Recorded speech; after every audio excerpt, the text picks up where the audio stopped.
Selamat malam, perkenalkan saya Rocky Gunawan, peserta pelatihan kepemimpinan pengawas. Nomor peserta 04.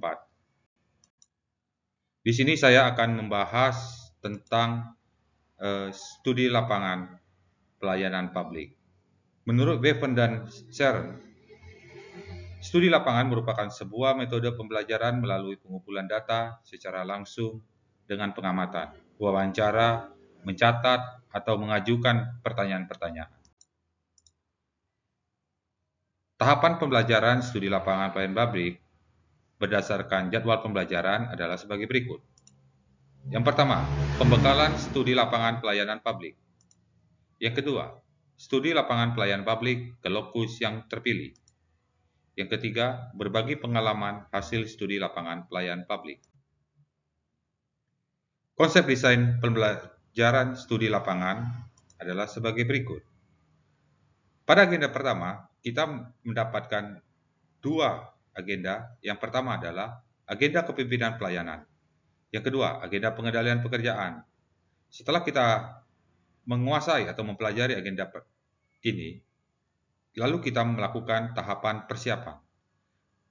Setelah persiapan kita lakukan, lalu kita masuk ke tahap pelaksanaan, di mana pelaksanaan ini kita didampingi oleh pembimbing atau pendamping kita. Pada pelaksanaan ini, kita akan mengumpulkan laporan-laporan pada saat kita melakukan studi lapangan. Setelah kita melakukan studi lapangan, kita berbagi hasil studi lapangan tersebut. Setelah kita mengumpulkan laporan individu, lalu kita akan masuk tahap berikutnya adalah tahap penyempurnaan hasil studi lapangan. Setelah kita melakukan penyempurnaan hasil studi lapangan, kita akan masuk ke tahap penjelasan, di mana di situ kita akan melakukan evaluasi terhadap studi lapangan yang telah kita lakukan. Dan yang terakhir, kita akan melakukan pemaparan atau penjelasan, diskusi di tempat kita asal berada. Tahapan pelajaran studi lapangan terdiri dari pertama, persiapan. Yang kedua, pelaksanaan. Yang ketiga, pelaporan. Tahap persiapan. Pada persiapan, peserta diberi penjelasan oleh penyelenggara pelatihan dan pembimbing studi lapangan tentang rencana lokus, fokus, partisipan yang akan terlibat waktu pelaksanaan, beserta aktivitas yang akan dilakukan selama kita melakukan studi banding, beserta biaya yang dibutuhkan untuk melaksanakan kegiatan tersebut. Adapun persiapan yang harus kita lalui atau kita siapkan adalah yang pertama, lokus. Apa saja yang harus kita siapkan? Apa saja yang harus kita lakukan? Yang kedua, partisipan. Partisipan ini adalah hubungan dengan konteks yang akan kita pelajari di sana. Yang ketiga adalah fokus. Fokus siapa atau apa saja yang ada di tempat itu. Apa yang akan kita ketahui atau kita pelajari, informasi apa yang akan kita dapatkan, dan bagaimana cara atau menggali faktor-faktor keberhasilan yang tidak kelihatan yang di sana yang bisa kita terapkan di tempat kita bekerja saat ini. Yang keempat adalah waktu. Waktu, kapan, dan bagaimana kita memulai, dan waktu berapa lama yang kita butuhkan. Dan yang terakhir adalah biaya. Biaya ini berapa biaya yang harus kita butuhkan pada saat kita melakukan kegiatan tersebut. Pelaksanaan. Pada tahap pelaksanaan, kegiatan pembelajaran studi lapangan di lokus, secara umum peserta akan melakukan pengumpulan data atau informasi, pendokumentasian kegiatan, diskusi kelompok, dan diskusi kelas melalui simulasi FGD, pembahasan lokus berdasarkan data yang diperoleh dari analisis mata pelatihan. Langkah-langkah dalam pelaksanaan studi lapangan. Yang pertama, pengumpulan data atau informasi.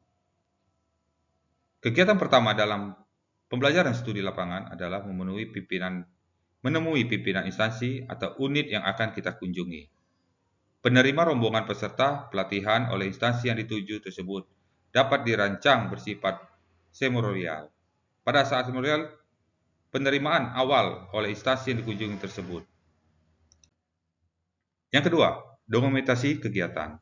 Hal-hal yang perlu dilakukan peserta dalam pengumpulan data atau informasi adalah mendokumentasikan semua kegiatan setelah kita mendapatkan izin dari pimpinan yang berwenang pada instansi yang kita kunjungi. Dokumentasi kegiatan dilakukan oleh peserta di dalam kelompok.